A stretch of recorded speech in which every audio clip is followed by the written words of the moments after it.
The Zamfara State Governor Dauda Lawal has faulted the state judiciary for granting bail to some suspected bandit leaders who were arrested with weapons and brought before the court for trials. The governor claimed that the suspected bandit leaders were released by orders from powerful individuals in Abuja, that's Nigeria's state capital, who he said had been communicating with the suspected bandit leaders. According to him, these powerful individuals had assured the suspects that they would regain their freedom immediately after being arrested. Very chilling details there. And of course, to elaborate on this extensively, I have with me on the program, joining virtually, that is Alex Okonkwo, a security expert, and also Bala Abdullahi, a security expert also. Gentlemen, thank you for joining me on the conversation. Thank you for. All right, let me start off with you, Bala Abdullahi. Is this news?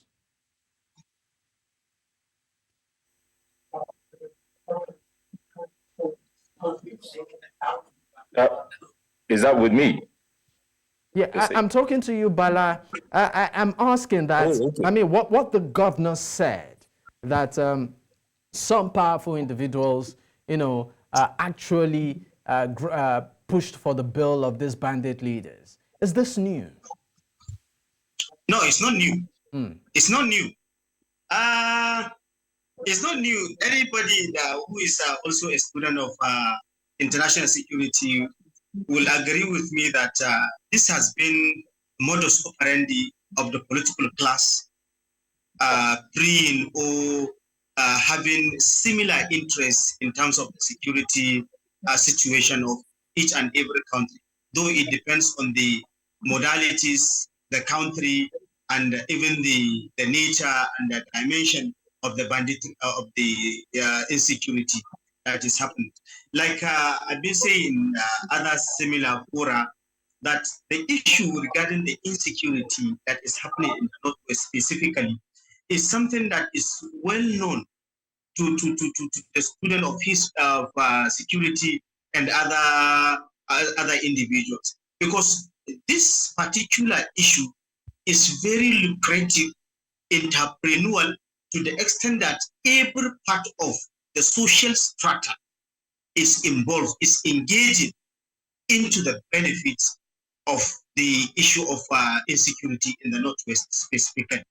Because like I've been saying, that we have the conflict entrepreneurs, which you get the composition from the government, political parties holders, traditional institutions, even the commoners, and every part of the society you can think of. So freeing them, it has been culture by the authority concerned to free the bandit, either freeing them in exchange of the school students, in exchange of some prominent individuals, in exchange of some laid down rules and regulation by the bandits. I mean, the condition laid down by the bandits and agreed by the government. It's normal, and this will continue to proliferate so long as the issue and the matter has not been changed and has not been addressed fully. But if they are trying to fight this, there are some category of individuals that need to be cautioned, either in government, either both state and non-state actors. All right, let me go to Alex on this one. Alex, I mean, the governor actually made this revelation recently at a judicial hearing, and that, of course, has sparked an elicited reaction. We know that this is not the first time individuals have, linked powerful persons to the insecurity in parts of the country. But I'd like to know your take on this one. But you and I have had conversations like this. Security is a big business in Nigeria, just as my colleague Mr. Abdullahi was saying earlier. Let us get one thing clear. Governor Lawal is in a state where I define as the treasures and the terrors are on the same side of the point.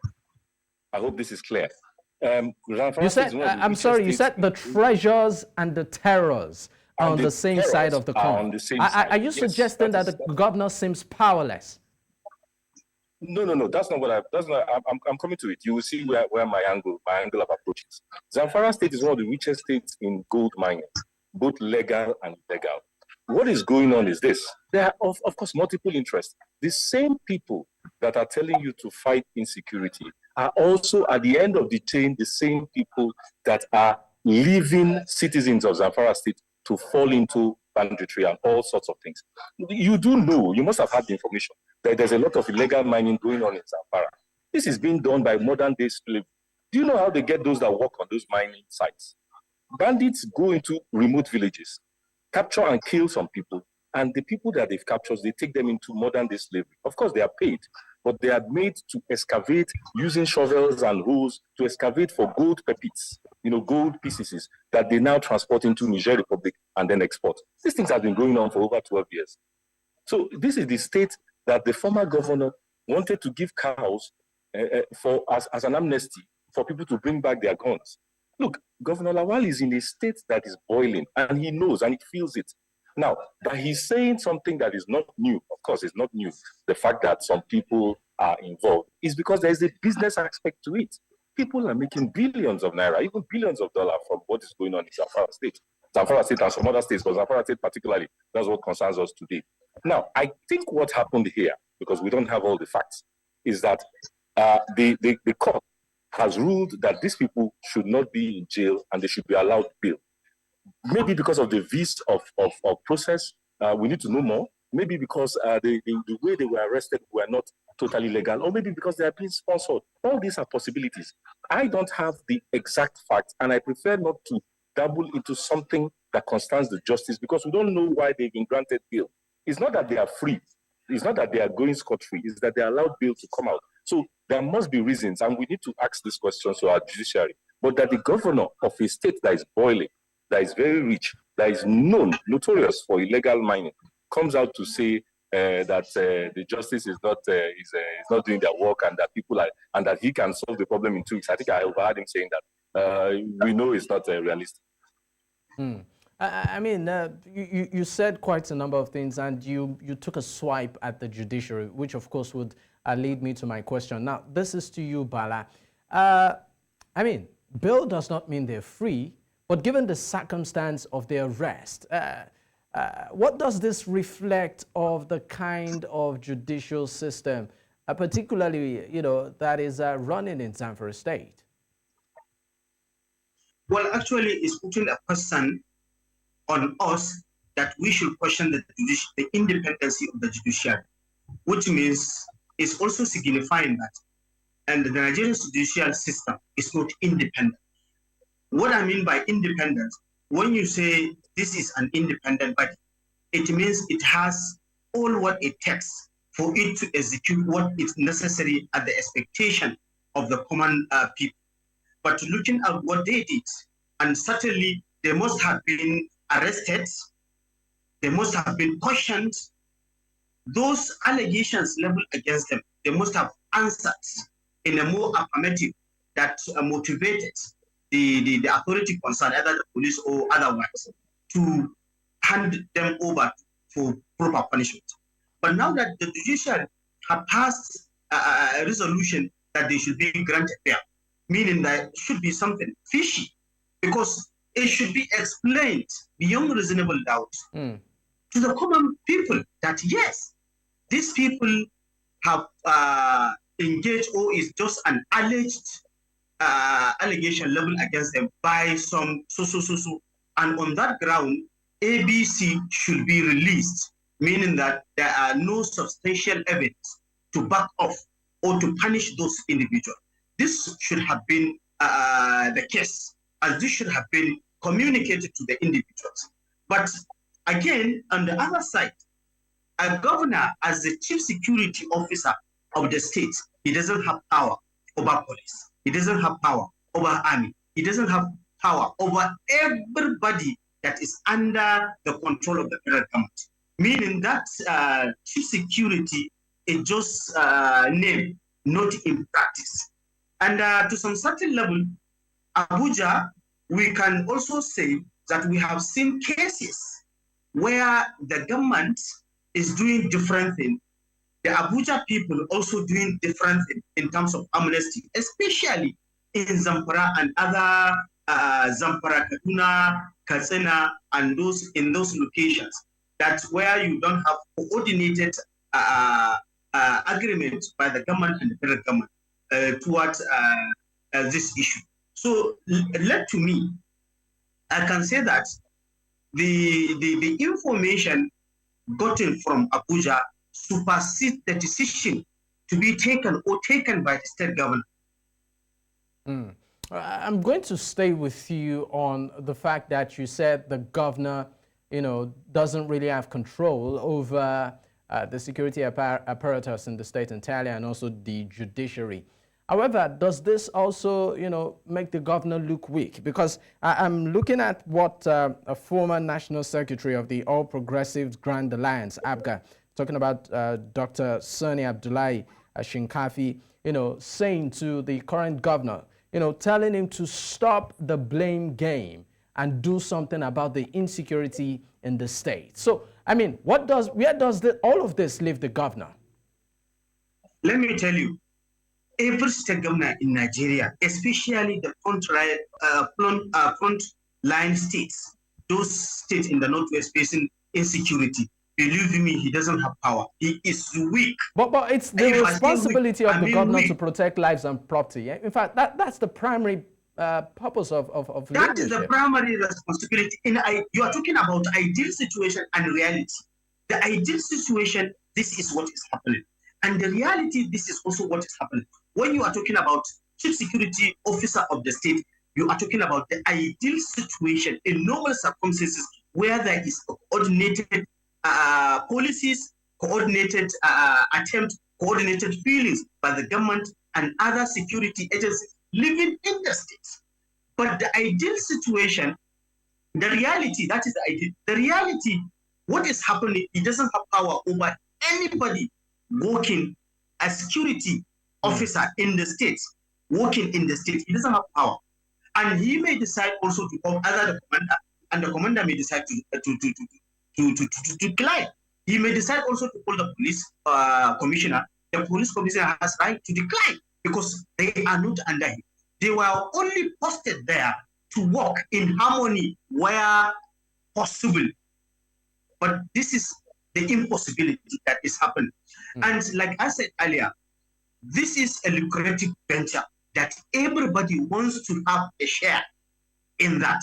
Like what my colleague Alex said, Zamfara is full of gold. In fact, not only in Zamfara, even in Katsina, those areas bordering Zamfara were also blessed with natural resources, especially gold. And most of these state actors have stake, share in those mining companies. This is a situation whereby you find a bandit employing individuals, guarding them to dig out gold for them, for the bandits to sell. And it's not to everybody. This is not even new. It's not even something that is happening today and tomorrow. So this is what is happening. And because of that, the international community, the international interest is also ventured there. So we have two dilemmas that the governors usually fight within.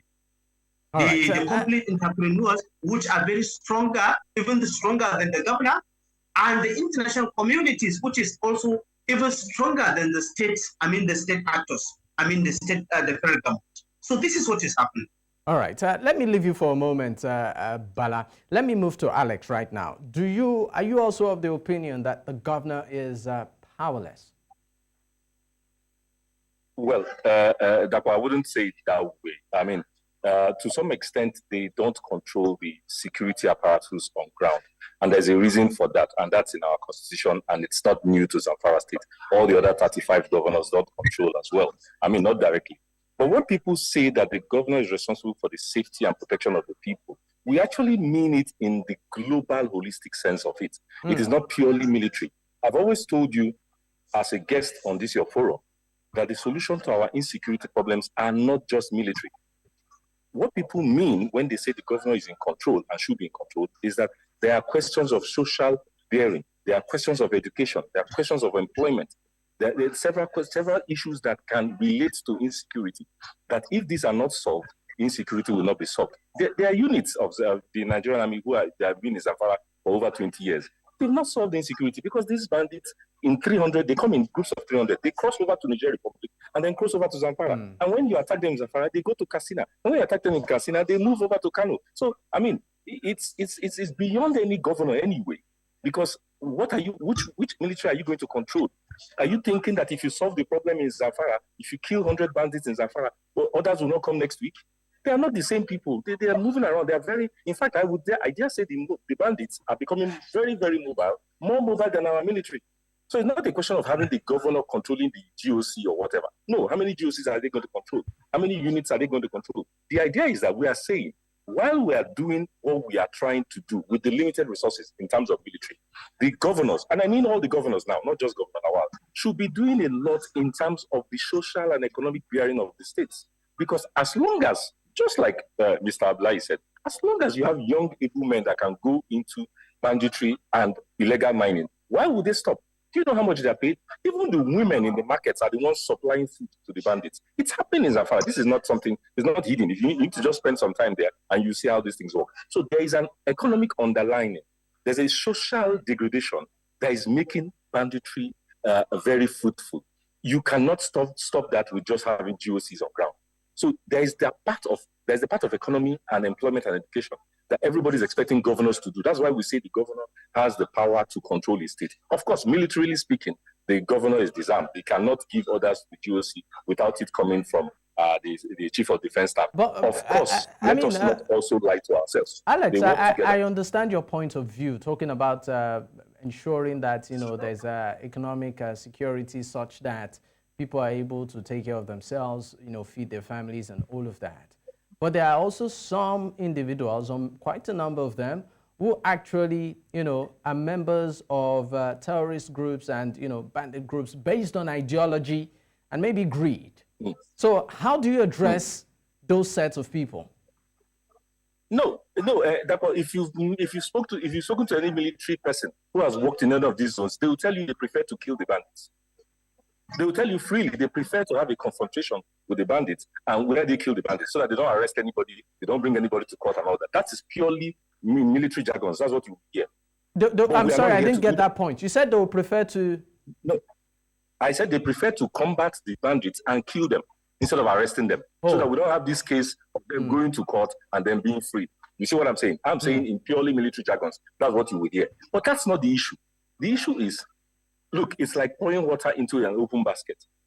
Banditry is also because the economy is not doing well. And for years, for decades, banditry is also because our neighbors, the countries beside near us, are not doing well too. People are crossing from Niger to become bandits in Nigeria. But they were crossing before to sell cattle in Nigeria. It's the same people. It's the same type of people.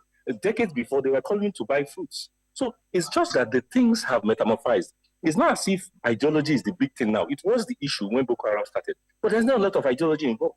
In fact, I dare say most of these people are not even Muslims. So because they're not really of Islamic faith. They are just coming because they are being paid. I told you there is slave trade going on. It's actually a remunerated slave trade.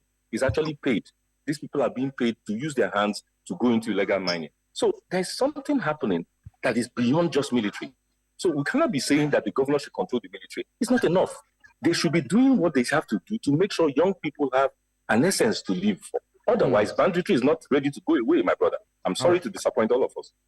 Alex, let me leave you for a while. Let me go to Bala. Now, in a recent televised interview, the same governor, talking about Governor Dauda Lawal, actually, for want of words, indicted the federal government and also security agencies, for not being very much committed to solving the insecurity issues, particularly in the northwestern part. Now, that's on June 11th, in the televised interview, the governor lamented the laid-back attitude of the police and the military in combating, banditry plaguing the northwestern part of the state. Even though we know that the defense headquarters have actually reacted to this particular allegation or statement by the governor, where part of what they said in their words is that, on the other hand, the attention of the Defense HQ has been drawn to weighty allegations against the armed forces of Nigeria by the Zamfara State governor in a recent interview.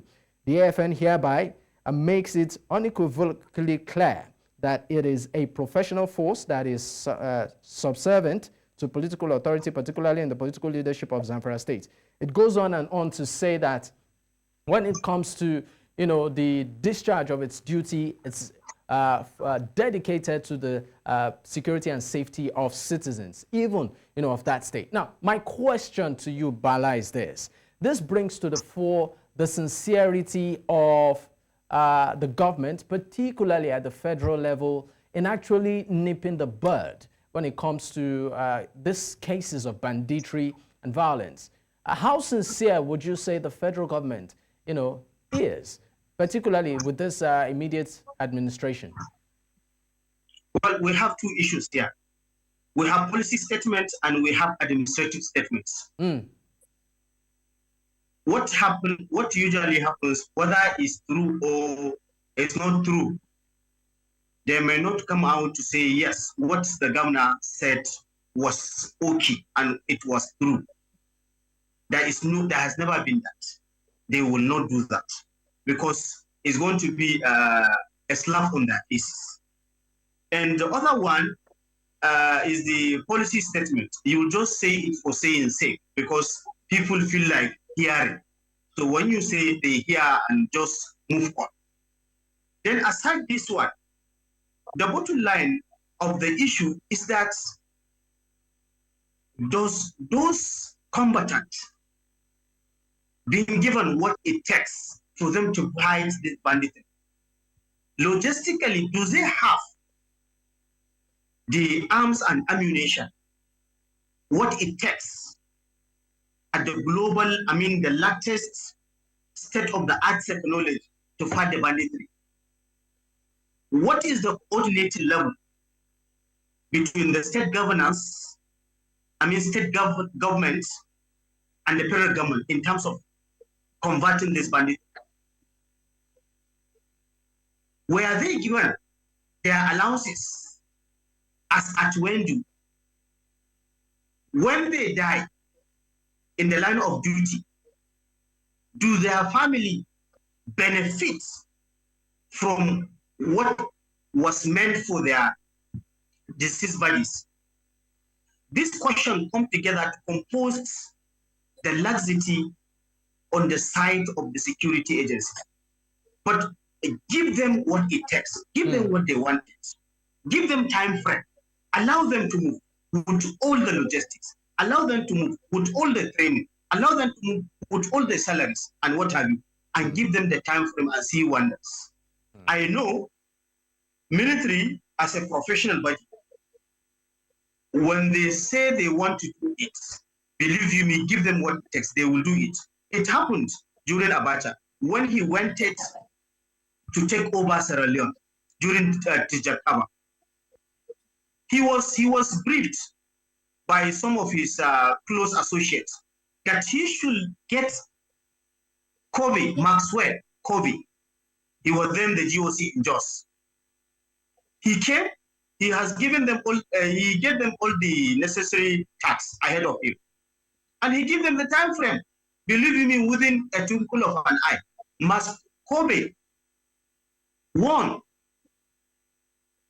So the issue we are saying is that if the federal government is really serious, if there is understanding, coordination between the state and the federal government, when, how, for whom, at what level, and at what magnitudes, believe you me, banditry is just a matter of time. The only thing that will remain is the interest of the international community. And that will also take time for them to convince the international communities, the international interests to subside.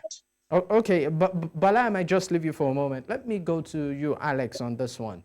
Now, part of what we highlighted during, of course, the course of the conversation, as part of the root causes, the abundance of resources, and then within the state, whereby, of course, you have both legal and legal channels of, sort of exploiting those resources in the state.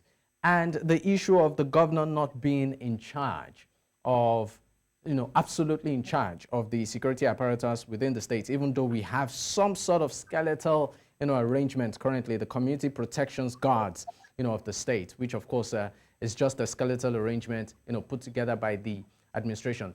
My question is this: it brings to the fore the issue of resource control and also state police. Do you think that, Alex, this is a way forward in nipping, the bud of insecurity, not just in Zamfara State, but, states across the Northwest? Okay, I'm sure that for you, that question was rhetorical, because you know already what I think about state police. Maybe you can, I think we're not ready. Maybe you can just respond in 60 seconds, because you're pressed for time. Eventually we will do state police, but I think we're not ready now, because you need to clarify the jurisdictions and what are their roles, and which is federal, which is state, who is who and what is what, and who is going to arm them and what are their functions. There are a lot of things to handle. Eventually we will get there. My real issue here is that the state police people that we are all imagining today cannot fight bandits. If anybody knows how these bandits operate, no state police can, unless you are talking of the Israeli state police, which they will come with all their arms and their training and all that. For now, I don't see how you get 1,000 people in Zamfara, train them, arm them well, sophisticated with machine guns and whatever, and then they will fight bandits that come with 300 on bikes that our army, trained professionals, have not been able to handle for over 2 decades. Let's be serious. The state police can take off some work from the regular police in terms of policing in the state, community policing, doing some of those functions that are Republican, I would say, controlling passports, controlling ID cards, controlling that citizens are following laws, are parking and all that. But if it is to fight banditry, the way we know banditry in Nigeria today, what you need is a commando unit, well-trained, well-organized with GPS, with all the security apparatus in place, and a coordination. That means your commando unit is coordinating with the customs, with the immigration, because these are border states. So please, the discussion of state police is very interesting. We need to ask ourselves what for. If it is to assist the states internally, fantastic. If it is to fight banditry and Boko Haram, then we are jokers. When you see them moving 300 in bikes with guns, with RPGs, I mean, all of us will run. All of us in the studio will run, and everybody around the studio will run away. So please, let us not mistake it. I agree that state police will come eventually, but let's get everything in place so that we don't create confusion when we're trying to solve one problem and we lead ourselves to another problem. Now, I will go back to the original source of this issue. All right. Governor Dauda Lawal should not end up being the new Governor Otum of the last regime. Remember Governor Otum of Bandit State, who was complaining and crying. He should get some job done in terms of social and economic. When he does that, in coordination, just as Mr. Abdullahi said, in coordination with the CDS and the army, you can now fight banditry. But it's a two-way thing, social and military. All right. Thank you so much, gentlemen, for, of course, your contribution on the show at this time. Alex Okonkwo, security expert, and also Bala Abdullahi, security expert, joining me on the program virtually. Once again, thank you. Stay blessed. Have a nice weekend. All right.